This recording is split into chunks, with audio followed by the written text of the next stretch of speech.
Apa kamu tahu kenapa pohon terus bertambah besar dan tinggi? Kenapa ya? Ternyata pohon ini memiliki sel-sel yang terus membelah diri.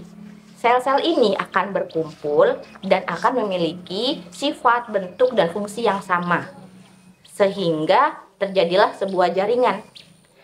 Nah, pertanyaannya sekarang diubah. Kira-kira apa saja ya jaringan yang ada pada tumbuhan? Untuk tahu pertanyaan ini, yuk kita simak video ini sampai selesai. Assalamualaikum. Halo teman-teman semua. Sebelum belajar, jangan lupa untuk baca basmalah terlebih dahulu. Nah, sebelumnya kamu harus tahu, apa sih jaringan itu? Jaringan adalah sekumpulan sel yang memiliki bentuk, struktur, dan fungsi yang sama. Ternyata ada 5 jaringan pada tumbuhan. Apa saja ya kira-kira? Yuk kita cari tahu sama-sama. Yang pertama yaitu jaringan meristem.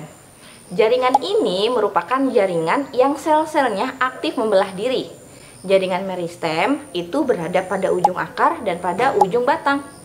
Jaringan ini dapat meregang, membesar, dan berdiferensiasi ketika sudah dewasa. Berdasarkan lokasinya, jaringan meristem terbagi menjadi 3, yaitu ada apikal, ada lateral, dan interkalar. Yang kedua yaitu jaringan penyokong. Jaringan penyokong seperti namanya berfungsi sebagai penguat atau penyokong tumbuhan. Dindingnya tebal dan akan berhenti melakukan pembelahan diri ketika sudah mencapai usia dewasa. Jaringan penyokong ini terbagi menjadi 2, yaitu adalah kolenkim dan sklerenkim. Yang ketiga yaitu jaringan dasar. Jaringan dasar bisa disebut juga dengan jaringan parenkim. Jaringan inilah yang mengisi ruang antar jaringan. Jaringan parenkim banyak terdapat di dalam tubuh tumbuhan, yaitu pada akar, batang, dan daun. Adapun jaringan parenkim yang berada di daun adalah mesofil, di mana di mesofil ini terdapat sekali banyak kloroplas. Yang keempat yaitu jaringan pengangkut.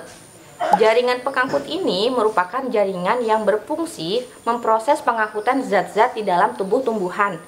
Jaringan pengangkut dibagi menjadi 2, yaitu ada xilem dan flum.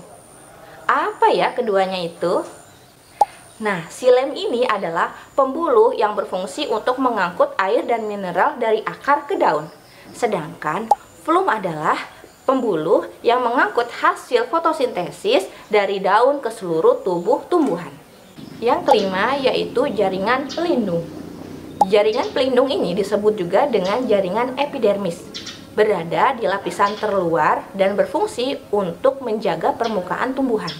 Jaringan pelindung tersusun atas sel-sel yang dapat menutup tubuhnya dengan rapat.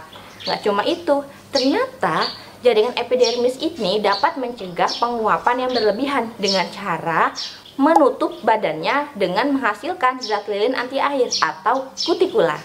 Wah, ternyata ada banyak macam jenis jaringan pada tumbuhan ya. Menurut kamu, jaringan mana ya yang paling penting?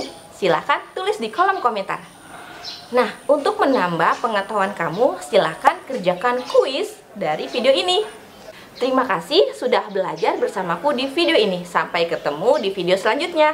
Bye-bye.